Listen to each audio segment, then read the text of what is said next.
It's 2025 and the classic sales funnel is changing. So if you have automated sales funnels set up in your business to sell courses or coaching programs, you're going to want to pay attention to this one. You might have noticed that the way people buy has changed significantly over the last 2 to 3 years. In 2025, the average person is taking longer to make a buying decision due to things like being burned out, a paradox of choice, and just so many programs being out there that overpromise and underdeliver. So maybe you've noticed that sales have slowed down and you're looking for a way to bring them back. If it's you, you are not alone. But don't worry, I have got you. As a funnel strategist and copywriter, I've seen the behind the scenes of my clients' 6 and 7 figure course and coaching businesses, and I have a lot of thoughts and data about what is really working now. In today's video, I'm going to break down what's happening with sales funnels in 2025, why it's happening, and what you can do to combat it so your business remains profitable. Let's dive in. You might have noticed a shift in the way people are buying from you and interacting with your content. Maybe you've noticed that it's harder to track where your buyers are coming from because there's like a web of touch points that they've been interacting with instead of just following more of a linear pattern. And in the way that we've been taught to expect people to be like funneled through our business. I want to caveat that by saying like humans are complex and buying behaviors have never been entirely predictable, but you can look for patterns and averages that dictate how you market your business, and that's kind of what we've been doing over the past few years. So if you picture a traditional sales funnel, you'll notice that it looks like a nicely streamlined funnel. You have your top of funnel here, which is all of your content marketing, paid ads, that kind of thing. You can barely fit it in the funnel. And then you have your middle of funnel here. This is people who've signed up to hear from you, who are more familiar with your brand. This is people who are probably on your email list. Email marketing is the best way to follow up with these people. And then here you have your bottom of funnel. The bottom of funnel is where your warmest leads are and the people who are most likely to buy from you. And out here, you've got your paying customers. While funnels haven't changed in the traditional sense, you still need to bring your customers through this journey. But this funnel really oversimplifies things. It makes it look like, you just post 3 times on social media, get people onto your email list, send some emails, and then magically they hand over their money to you. When in actual fact, I think as business owners, we know the reality is a little more like this. People come into your funnel, they interact with lots of your stuff, and maybe they buy, and maybe they don't buy. 97% of people on your list aren't going to buy from you. That means that you need to have a way of following up with them and selling to them again. And the people who've bought from you, also, you need to look at what the next step in their journey is too. According to Conversational, the top 1% of repeat customers spend 5 times more per order than the other 99%. So not only is selling to them so much easier than it is to sell to a brand new customer, they're also going to bring in way more profit for your business. So why does the traditional sales funnel not work in the same way as it used to? A traditional sales funnel keeps all of your offers separate. You'll be selling one offer to one ideal client, and in most sales funnels, giving them one chance to buy from you when they might not even be ready yet. A sales funnel that's going to be successful in 2025 means you have a way to target all of those people who end up in the pool at the end of your funnel who didn't buy from you, and it means you also have a way to retarget those people who did buy from you so you can increase your profits. The people who didn't buy are just sitting in a pool on your email list. They need nurturing and maybe even to be presented with more opportunities to buy from you, whether that is repeating the same offer or an opportunity to buy something different from you. If you don't have a strategy for that, you are seriously missing out on potential revenue in your business. Multiple entry points and multiple opportunities to cross-sell or retarget people are fundamental to a profitable business. As buyers need more time to make a purchase decision, you need to have a follow-up strategy and give them more opportunity to buy from you, but on their terms, not just in that 7-day open cart period where you're selling them a limited time discount.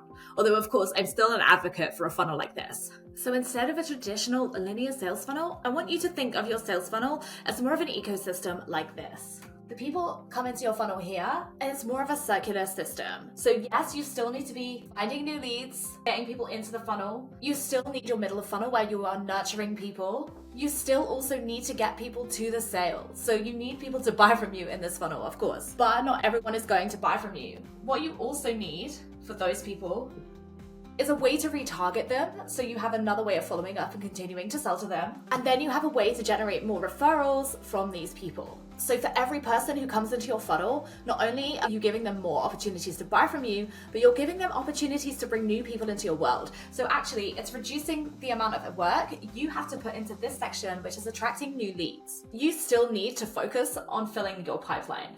That part is a must. No matter how many people you bring around to here, you're going to be losing people along the way. So not every person who comes into your world is going to give you a good referral, but this is going to put so much less pressure on you to be growing your audience constantly. I honestly love thinking of course sales as more of a flywheel than the linear sales funnel, because it really helps course creators to focus on retaining more customers, bringing in more referrals, and spending less energy on filling that pipeline. You already know it's easier to sell to people who already love your work, so past clients, and people buy from people they trust, i.e. people who come from a referral. So it's about increasing those two things as well as getting that initial sale.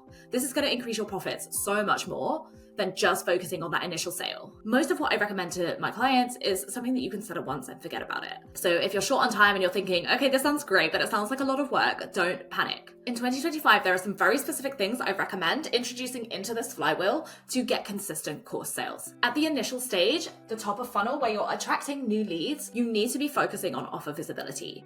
A lot of people think about visibility for their overall brand, but not specifically for their offers. So my goal with a client is to get it to the point where people know your offer by name and what it can do for them. So when they need it, you're the first person they think of. And when someone else needs it, you're the first person they recommend. Talk about your offer all the time. You want to be mentioning it in podcast interviews, always building a waitlist for it, talking about the results, your process, your unique framework, all of that good stuff, so that when it comes to it, yours is the only option for them. The next thing you want to focus on at this nurture stage in the funnel, or your new ecosystem rather, is building relationships with your audience. If you have time, as well as nurture marketing and email marketing, I also recommend throwing in some unscalable methods like one-to-one conversations or even group conversations. Think things like DMing, replying to stories, engaging with their content. If you do want it to be more scalable, then I would focus on showing up on video or linking people to podcast episodes, or even having something like a Facebook group or Telegram group where people have some access to you, but you don't necessarily have to give them one-on-one support.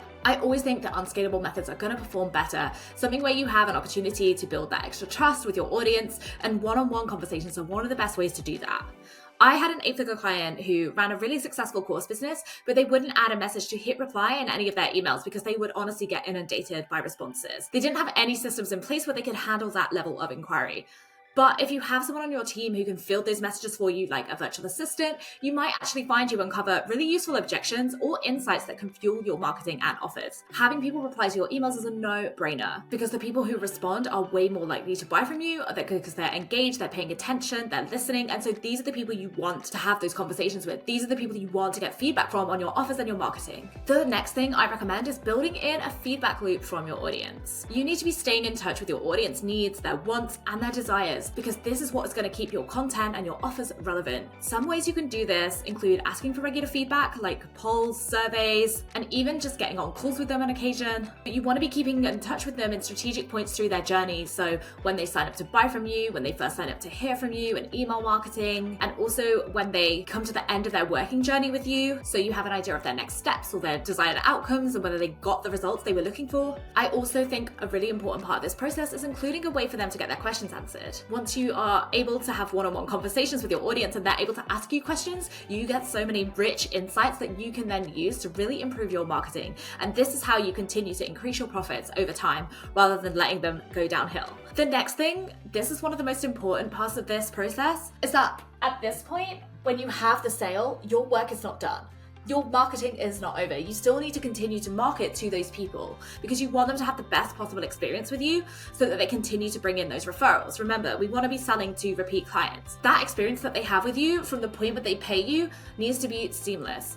And it needs to keep them excited and give them momentum so that they can get results. We want your clients to get the best results possible so that they shout about you to their friends and give you amazing testimonials. People are 12 times more likely to buy from someone based on a recommendation, so it's really in your favor to include social proof and to ask for those referrals. Trust me when I say it's going to make your life so much easier.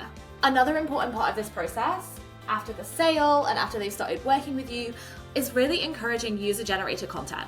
As part of your process, if you encourage people to shout out about your stuff, it's always going to help you capture more attention. Getting people to shout about you works exponentially because psychologically, if we see someone else shout positively about a product and we've also had a positive experience with, we're also more likely to shout about it too. So those people in your audience who may not have said anything will see other people shouting about you, and then they'll think, oh, well, this gives me credibility if I say I also worked with this person and had a great experience. As humans, we have a really intrinsic part of us that needs to be liked and part of a community. mentality that goes back all the way to our caveman days. If we fit in, we're safer and less likely to be evicted from the tribe. And so to build a successful business, you want to make people feel a part of something that's going to make them look good and that's going to increase their status within that tribe as such. Obviously, things have moved on a lot in terms of society and changes in our world, but actually humans and psychology really hasn't changed all that much. If you want to implement this can be as simple as giving people who join to work with you a graphic to share to show that they joined.